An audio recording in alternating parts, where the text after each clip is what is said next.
இப்போது தங்கராஜ் சொன்ன மாதிரியே நாங்கள் வந்து அப்புறமா எங்களோட முடிவை சொல்கிறோம் அப்படின்னு பொண்ணு வீட்டில் சொல்லிடுறாங்க. சரி, ஓகே, அவங்க என்ன சொல்கிறாங்களோ அது பொறுத்து மற்ற ஏற்பாடுகள் எல்லாம் பண்ணிக்கலாம் அப்படின்னு சொல்லிட்டு மலர் பாக்கியராஜ் அங்கேருந்து கிளம்பி வீட்டுக்கு போகிறாங்க. வீட்டுக்கு போன உடனேயே பொண்ணு பார்க்க தான் போயிட்டு வந்தீங்க அப்படின்னு வீட்டில் இருக்கிறவங்க கரெக்டாக கேட்டதும் பாக்கியராஜ் ரொம்ப ஷாக் ஆகுறாங்க. ஸோ நம்ம மட்டும் தான் போனோம், அப்போ எப்படி இவங்களுக்கு இந்த விஷயம் தெரிஞ்சிச்சு அப்படின்னு ரூம்குள்ளார போயிட்டு மலரும் பாக்கியராஜும் பேசிக்கிறாங்க. அப்போ தான் தெரிய வருது, இது தங்கராஜ் மூலியமாக தான் தெரிய வந்துக்குது வீட்டில் அப்படின்னு சொல்லிட்டு. அது தெரிஞ்ச உடனே வீட்டில் வந்து போட்டு கொடுத்துருக்காரு, உடனே வீட்டில் ப்ராப்ளம் உண்டாகணும்னு நினச்சிருக்காரு அப்படின்னு இவங்க 2 பேரும் பேசிக்கிறாங்க. மறுநாள் இதை வந்துட்டு மலரும் வந்து மதிக்கிட்ட சொல்கிறாங்க. நாங்கள் வந்து பொண்ணு பார்க்க போன விஷயம் எப்படியோ வந்து தங்கராஜுக்கு தெரிஞ்சிருக்கு, அதனால தான் இவர் வீட்டில் போட்டு கொடுத்துட்ருக்காரு. பரவாயில்ல, இவர் போல்டாக பதில் பேசினதுனால போச்சு, இல்லைனா இதே ஒரு பெரிய பிரச்சனையாக வீட்டில் பண்ணிகிட்டு இருந்திருப்பாங்க அப்படின்னு மலர் சொல்கிறாங்க. அடுத்த நாள் வந்துட்டு தங்கராஜ் சொல்கிறாரு ராஜா கிட்ட, நீ அந்த பையன் வந்து சரியில்லை, ரொம்ப ஏழ்மையான குடும்பம், அங்கேயா வந்து போய் உன்னோட தங்கச்சியை கட்டி கொடுக்குறேன், நானே ஒரு நல்ல மாப்பிள்ளை பார்க்குறேன், இந்த வரனை வந்து வேணான்னு சொல்லிடு அப்படின்னு சொல்கிறாங்க. ஆனால் அந்த ராஜா சொல்கிறாரு, இல்லை, என்னோட தங்கச்சிக்கு வந்து மாப்பிள்ளையை ரொம்ப பிடிச்சிருக்கு, அதனால் இதையவே முடிச்சு விட்டுறலான்னு நினச்சிட்ருக்கேன்னு. என்னடா நான் சொல்லிகிட்டே இருக்கேன், நீ வந்து என்னோட பேச்சுக்கு மரியாதை இல்லாமல் பேசிகிட்டு இருக்க அப்படின்னு சொல்லிட்டு அவர் கேட்குறாரு.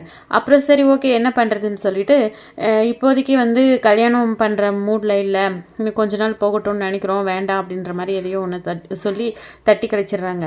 ஆனால் மலர் பாக்கியராஜ் வீட்டில் அவங்க அம்மா தம்பி எல்லாருக்குமே ஒரு டவுட்டு. பொண்ணும் தன்னை வந்து பிடிச்சிருக்கிறதா சொல்லிச்சு, வீட்டில் இருக்கிறவங்க எல்லாரும் வந்து இந்த மரணை முடிச்சிடலான்ற ஸ்டேஜில் வந்து இது நிற்குதுன்னா இது பின்னாடி யாரோ இருக்காங்க அப்படிங்கிற மாதிரி யோசிக்கிறாங்க. ஸோ அப்போ தான் வந்துட்டு பாக்கியராஜுக்கு தெரிய வருது. தங்கராஜ் சொல்கிறாரு, என்ன உன் மச்சானுக்கு வந்து நல்ல ஒரு பொண்ணை பார்த்து கல்யாணம் பண்ணி வச்சிடலான்னு பிளான் போட்டேன், அது நின்று போச்சா, அதுக்கு காரணம் நான் தான்டா, உன்னோட தங்கச்சியை அடிச்சிட்டேன் அப்படிங்கிறதுக்காக என்னை வச்சு வீட்டில் அவமானப்படுத்தினேன், நீ நீ நினைக்கிற மாதிரியும் உன் பொண்டாட்டி நினைக்கிற மாதிரியும் அவ்வளோ சீக்கிரம் உன் மச்சானுக்கு நீங்கள் கல்யாணம் பண்ணிட முடியாதுடா அப்படி சொல்லி சவால் விடுறாரு. அப்போ பாக்கியராஜ் சொல்கிறாரு, நீங்கள் எந்த வரனை வந்து வேணான்னு சொன்னீங்களோ அதே பொண்ணு என் மச்சானுக்கு நான் கல்யாணம் பண்ணி வைக்கிறேன் அப்படின்னு சொல்லிட்டு மதி ஒரு பக்கம் சவால் விட, பாக்கியராஜும் இந்த மாதிரி ஒரு சவாலை வந்து தங்கராஜ்கிட்ட விடுறாரு. டே அதையும் பார்த்துடலாம் போடா அப்படின்னு சொல்லிட்டு தங்கராஜ் அங்கேருந்து கிளம்பி போகிறாரு. இப்போ வீட்டில் வந்து அந்த பையன் வேண்டாம் அப்படின்னு பொண்ணுக்கிட்ட சொல்ல போகவும், பொண்ணு இல்லை, எனக்கு வந்து அந்த பையனை ரொம்ப பிடிச்சிருக்கு, நான் அவனை தான் கல்யாணம் பண்ணிக்குவேன் அப்படின்னு சொல்லிட்டு ரொம்ப பிடிவாதமாக நிற்குது. ஆனால் என்னோடய பாஸ் வந்து சொல்லிட்டாரு, அது மரியாதையாக இருக்காது, அது மட்டும் இல்லாமல் அவங்க ஒய்ஃபோட அண்ணனோட மச்சான் தான் அப்படி சொல்லிட்டு அவங்களுக்குள்ள ரிலேஷன்ஷிப் இருக்குது, ஏதோ பையனோட கேரக்டர் சரியில்லையா, வேண்டாம் அப்படின்னு அந்த ராஜா சொல்லி பார்க்குறாரு. ஆனால் பொண்ணு விடாப்புடியா, நீங்கள் என்ன சொன்னாலும் சரி அந்த பையனை தான் கட்டுவேன், இவ்வளோ தூரம் நீங்கள் தானே இந்த விஷயத்தை கொண்டு வந்தீங்க, இப்போ உங்கள் பாஸ் சொல்கிறான்றதுக்காக நம்ம ஏன் நம்ம முடிவை மாற்றிக்கணும், நான் கட்டினா அந்த பையனை தான் கட்டுவேன் அப்படி சொல்லி இந்த பொண்ணு வந்து பிடிவாதமாக நிற்குது. இப்போ கார்த்தி பார்த்தீங்கன்னா அந்த பொண்ணை பார்க்க அந்த பொண்ணு வேலை செய்கிற அந்த ஆஃபீஸ்க்கே வந்து போகிறான். போயிட்டு உனக்கு என்ன பிடிச்சிருந்தா சரி, நம்ம 2 பேரும் கல்யாணம் பண்ணிக்கலாம், வீட்டில் என்ன சொன்னாலும் அதை பற்றி கவலை இல்லை அப்படிங்கிற மாதிரி பேசிகிட்டு இருக்க, அதை பார்க்குற அந்த பொண்ணோட அண்ணன் வந்து பிடிச்சி கார்த்திகை பயங்கரமாக அடிச்சு விட்டுறான். இதை தெரிஞ்ச உடனே பாக்கியராஜ் மலர் இவங்க எல்லாம் ரொம்ப ஷாக் ஆகுறாங்க. வீட்டில் ஸ்ருதியுமே ரொம்ப ஷாக் ஆகுறாங்க. உடனே அவன் அடி உதப்பட்ட நீ எதுக்கு ஷாக் ஆகுற அப்படின்னு சொல்லி வீட்டில் இருக்கிறவங்க எல்லாரும் ஸ்ருதியை பிடிச்சி திட்டுறாங்க. இன்னொரு பக்கம் மலர்கிட்ட வந்துட்டு ராஜலக்ஷ்மி என்ன சொல்கிறாங்கன்னா, அதேனா உங்கள் வீட்டில் இருக்கிறவங்க எந்த விஷயத்தையும் உருப்படியாக செய்ய மாட்டாங்க, உங்கள் வீட்டில் இருக்கிறவங்களுக்கெல்லாம் அதெல்லாம் சரியாக வராது, பாரு அதான் பிடிக்கலன்னு சொன்ன வரனை தேடி உன்னோட தம்பி போயிருக்கான், இதெல்லாம் வந்து நாகரிகமாவாக இருக்குது, இதெல்லாம் ஒரு குடும்பத்தில் பண்ணுற பையன் மாதிரி அவன் பண்ணிகிட்ருக்கான், என்ன போரிக்குத்தனம் பண்ணிட்டு திரியிறானா, அவனை அடித்து தான் கரெக்டு, போலீஸில் பிடிச்சி கொடுக்கணும் அப்படின்னு மரியாதை குறைவாக ராஜலக்ஷ்மி பேசிகிட்டு இருக்காங்க. இது எல்லாத்தையுமே காதில் வாங்கவும் மலருக்கு ரொம்பவே கஷ்டமாக இருக்குது. அதுக்கு வந்து தெரிய வருது, தங்கராஜ் மூலியமாக தான் இந்த கல்யாண விஷயம் வந்து இவ்வளோ குழப்பத்தில் போயிட்டுருக்குது அப்படின்னு சொல்லிட்டு, உங்கள் மாப்பிள்ளையினால தான் எல்லா பிரச்சனையும் உண்டாகுது, நீங்கள் உங்கள் மாப்பிள்ளையை ரொம்ப நம்பி தலையில் தூக்கி வச்சு ஆடுறீங்க, என்னோட வேலை விஷயத்தில் தலையிட்டார், இன்றைக்கி வந்து அந்த பொண்ணும் பையனும் கல்யாணம் பண்ணிக்கிற விஷயத்தில் தலையிட்டிருக்காரு, இதெல்லாம் அவருக்கு தேவையா, நீங்கள் தான் மறைமுகமாக அவரை நம்பிக்கிட்டு இருக்கீங்க, ஆனால் அவர் இந்த குடும்பத்துக்கு எதெல்லாம் கெட்டதோ அதை தான் பார்த்து செஞ்சுட்ருக்காரு அப்படின்னு உடனே வாயை மூடு மதி, இதுக்கு மேலே நீ பேசக்கூடாது, என் மாப்பிள்ளையை பற்றி உனக்கு என்ன தெரியும் அப்படின்னு சொல்லிட்டு மதிக்கிட்ட வந்து ராஜலக்ஷ்மியும் ராகவனும் ஆர்கியூ பண்ணுறாங்க. இவ்வளோ தூரம் பெருசாக இந்த பிரச்சனை போகவும் அந்த பொண்ணு இல்லை, இந்த மேரேஜ் வேண்டாம், இது ரொம்ப பெரிய இஷ்யூவாக போகுது, எங்கள் குடும்பத்துக்கெல்லாம் செட் ஆகாது அப்படி சொல்லி ரிலீவ் ஆகிடுது. இன்னொரு பக்கம் ஸ்ருதி வந்து கார்த்திகை ரொம்ப பிடிச்சிருக்கு அப்படின்னு சொல்லிட்டு இருக்கிறது சுரேஷ் காதில் வந்து மதி சொல்லியிருக்காங்க. அதாவது சுரேஷ் வந்து யோசிக்கிறாரு, இதை பற்றின விஷயங்களை நம்ம கார்த்திகிட்ட கிட்ட பேசிட்டு 2 பேருக்கும் ஒத்து வந்தால் கல்யாணம் பண்ணி வைக்கிறத பற்றி நம்ம யோசிப்போம். வீட்டில் இருக்கிறவங்க எப்போவுமே இதே மாதிரி தான் பண்ணிகிட்ருப்பாங்க அப்படிங்கிற மாதிரி. இன்னொரு பக்கம் மதிக்கு வந்துட்டு காலேஜ்லேருந்து ஃபோன் வருது. உங்களுக்கு வந்து இந்த வேலை வந்து கிடச்சிருச்சு அப்படின்னு சொல்லிட்டு. இதை முதல்ல வந்து ஃபோன் பண்ணி சுரேஷ் கிட்ட தான் இந்த விஷயத்த சொல்கிறாங்க. அதை கேட்கும்போது சுரேஷ்க்கு ரொம்பவே சந்தோஷமாக இருக்குது. நான் இந்த விஷயத்த உங்களுக்கு தான் முதல்ல சொன்னேன், நீங்கள் தான் முதல்ல இருந்தே கேட்டுட்டு இருந்தீங்க வேலை என்னாச்சுன்னு சொல்லிட்டு அப்படின்னு உடனே இந்த மதிக்கிட்ட இருக்கிற இந்த புது புது ஆட்டிடியூட் எல்லாமே வந்துட்டு சுரேஷ்க்கு ரொம்பவே பிடிச்சிருக்கு. அவங்களுக்குள்ள சின்னதாக வந்து ஒரு மாற்றம் வந்திருக்கு அப்படின்ற மாதிரி தான் போயிட்டுருக்கு. ஸோ அதுக்கப்புறமா ஃபோனை வச்ச உடனே மலர்கிட்ட சொல்கிறாங்க, எனக்கு வந்து வேலை வந்து கிடச்சிருச்சு அப்படி வீட்டில் இருக்கிறவங்க கிட்டே எல்லாருக்கிட்டையும் சொல்கிறாங்க. இதுக்கு மேலேயும் மாப்பிள்ளையை குறை சொல்லாமல் இந்த வேலையாவது தக்க வச்சுக்கிறதுக்கு பாரு அப்படிங்கிற மாதிரி ராஜலக்ஷ்மி சொல்கிறாங்க. நீ இதை சுரேஷ் கிட்ட சொல்லிட்டியானதும் நான் ஃபோன் பண்ணி சொல்லிட்டேன் அப்படின்னு உடனே ராஜலக்ஷ்மிக்கு ரொம்ப ஷாக்காக இருக்குது. என்னது இவ ஃபோன் பண்ணி சொல்கிற அளவுக்கு இவங்களுக்குள்ளே வந்துட்டு அந்தளவுக்கு ரிலேஷன்ஷிப் போயிட்டுருக்கா அப்படிங்கிற மாதிரி ராஜலக்ஷ்மி யோசிக்கிறாங்க. வீட்டுக்கு வந்த உடனே மதியை தான் வந்துட்டு சுரேஷோட கண்கள் தேடுது.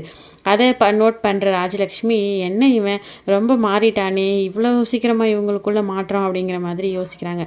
யாரடா தேடுற அப்படின்னா மதியை எங்கே காணோம் அப்படின்னு உடனே மலர் வீட்டில் இருக்கிறவங்க எல்லாருக்குமே வந்துட்டு இது வந்து ஒரு ஷாக்கிங்காக இருக்குது. அதுக்கப்புறமா நீ வந்துட்டு நைட்டும் பகலமாக அந்த வேலைக்கு அப்ளை பண்ணிக்கிட்டு இருந்த, நான் தான் சொன்னல உனக்கு அந்த வேலை நீ அட்டென்ட் பண்ணிட்டு வந்த இன்டர்வியூவே உனக்கு வந்து சக்ஸஸ் ஆகிடும் அப்படின்னு சொல்லிட்டு, இப்போ உனக்கு சந்தோஷமா அப்படின்னு சொல்லிட்டு நீ எதை பற்றியும் கவலைப்படாமல் வேலைக்கு போ அப்படின்னு சொல்லி எல்லோரும் முன்னாடியும் சுரேஷ் சொல்கிறது எல்லாருக்குமே ரொம்ப ஷாக்கிங்காக இருக்குது. என்னடா இவன் வந்துட்டு மதிக்கிட்ட இவ்வளோ அட்ராக்டிவ் ஆகிட்டானே, இவங்களுக்குள்ளே சீக்கிரமாகவே வந்து ஒருத்தருக்கு ஒருத்தர் புரிஞ்சிக்க ஆரம்பிச்சிட்டாங்களே அப்படிங்கிற மாதிரி ராஜலக்ஷ்மி ரொம்ப கடுப்பாக இருக்காங்க. அதுக்கப்புறம் மலர் பார்த்திங்கன்னா ரேவதிக்கு கால் பண்ணி பேசிகிட்டு இருக்காங்க. ஸோ இவரால் தான் எல்லா பிரச்சனையும் வந்துட்டுருக்கு. உன்னோட தம்பிக்கு ஒரு பொண்ணு நல்லா அமைஞ்சு கல்யாணம் பண்ணுற ரேஞ்சில் இவர் கண்ணில் பட்டா வந்து இந்த விஷயம் வந்து இப்படி நிற்கணும் அப்படிங்கிற மாதிரி ரேவதி சொல்கிறாங்க. எதுவாக இருந்தாலும் பார்த்துக்கலாம், ஒன்றும் பிரச்சனை இல்லை, இன்னொரு பொண்ணு பார்த்துக்கலாம், அதுக்கு போய் என்ன இருக்குது அப்படின்னு சொல்லிட்டு மலர் சொல்லிட்டு மதிக்கும் சுரேஷ்க்கும் உள்ள இருக்கிற அந்த ரிலேஷன்ஷிப் பற்றி வந்து பேசிகிட்டு இருக்காங்க. சுரேஷ்கிட்ட இவ்வளோ சீக்கிரம் மாற்றம் வந்திருக்கு, பரவாயில்ல, அந்த விஷயம் இவருக்கு தெரிய வந்தால் கூட உள்ளே புகுந்து ஏதாவது ஒரு வேலை பண்ணிடுவார் அப்படி சொல்லிட்டு ரேவதி வந்து மலர்கிட்ட சொல்லிட்டு இருக்காங்க. அது என்னவோ உண்மைதான், ஆனால் மதியோட வேலை போனதுக்கு உன்னோட ஹஸ்பண்ட் தான் காரணம்னு தெரிஞ்சதும் சுரேஷ் வந்து ரொம்ப வருத்தப்பட்டான். அதுக்கப்புறமா தான் மதி மேலே அவனுக்கு ஒரு ஈர்ப்பு வந்திருக்கு. பரவாயில்ல, அவங்க இந்த வேலை போன ஒரு கெட்ட விஷயத்துலையும் நல்ல விஷயம் நடந்திருக்குன்னா அது இதுதான் அப்படிங்கிற மாதிரி இவங்க 2 பேரும் பேசிகிட்டு இருக்காங்க. மறுநாள் பார்த்தீங்கன்னா அப்பாயின்மெண்ட் லெட்டரோட போய் ஜாயின் பண்ணுறதுக்கு முன்னாடி வந்து தங்கராஜ் தான் மீட் பண்ணணும் அப்படின்னு சொல்லி மதி நினைக்கிறாங்க. அப்பாயின்மெண்ட் லெட்டரோட போய் நிற்கிறாங்க. பயங்கர கடுப்பாகுது தங்கராஜுக்கு. நான் சொன்ன மாதிரி நான் இன்னொரு வேலையை தேடி பிடிச்சிட்டேன். என்னோடைய சொந்த விஷயத்தில் தலையிடுறதுக்கு யாருக்குமே உரிமை கிடையாது. யார் எடுக்கிற டிசிஷனுக்கும் இந்த மதி வந்து அடங்கி போக மாட்டா. இனிமேவாவது மற்றவங்க விஷயத்தில் நம்ம எந்த லிமிட்டில் தலையிடணும், நம்மளோட அளவு என்ன அப்படின்னு தெரிஞ்சுக்கிட்டு நடந்துக்கிட்டால் சரி.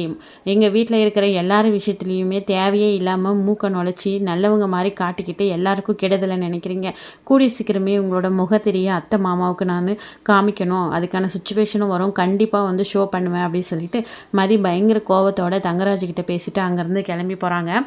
இவ அப்படி எந்த காலேஜில் தான் வேலை வாங்கிட்டான்னு தெரியலையே, அங்கேயும் நமக்கு தெரிஞ்ச ஆள் இருந்தால் கண்டிப்பாக இவளை திரும்பவும் வேலையிலேருந்து எடுத்து அவள் முகத்தில் வந்து அந்த சோகத்தை நம்ம பார்க்கணும் அப்படிங்கிற மாதிரி தங்கராஜ் யோசிக்கிறாரு. இப்போதைக்கு இவளை நியூட்ரலில் விட்டுட்டு இப்போ நான் அந்த பாக்யராஜுக்கு தான் நம்ம ரிவீட் கொடுக்கணும் அப்படின்னு சொல்லிட்டு இருக்காங்க.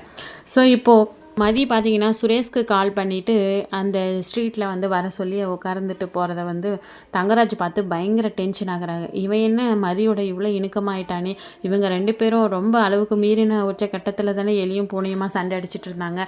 இப்போ எப்படி இவங்களுக்குள்ளே இந்த மாதிரி ஒரு விஷயம் நடந்துச்சு, வீட்டில் இருக்கிறவங்க கூட நமக்கு தெரியப்படுத்தலையே, அதனால தான் வீட்டில் எந்த பிரச்சனையும் வராது இருக்கா அப்படின்னு சொல்லிட்டு உடனே சுரேஷ்க்கு கொஞ்சம் நேரம் கழித்து கால் பண்ணுறாரு. என்னடா சுரேஷ், உன்னோட ஒய்ஃபை வந்து புதுசாக வேலையிலலாம் ட்ராப் பண்ண போல இருக்குது அப்படின்னு சொல்லிட்டு, ஆமாம் அவளே பழைய வேலை போயிடுச்சு அப்படி சொல்லி ரொம்ப வந்து வருத்தத்தில் இருந்தா, இப்போ தான் புது வேலையை தேடி பிடிச்சிருக்கா, அவள் வேலைக்கு போகட்டும் அப்படின்னு சொல்கிறாங்க. என்னடா நீ இப்போல்லாம் வந்து பொண்டாட்டிக்கு ரொம்ப சப்போர்ட் பண்ண ஆரம்பிச்சிட்ட போல இருக்குது, அவளுக்காக இந்த அளவுக்கு பேசுகிற, என்னடா ஆச்சு அப்படி சொல்லிட்டு. ஒன்றும் இல்லை, நீங்கள் தானே அந்த விஷயத்தில் தலையிட்டு அவளோட வேலை போகிறதுக்கு காரணமானீங்க.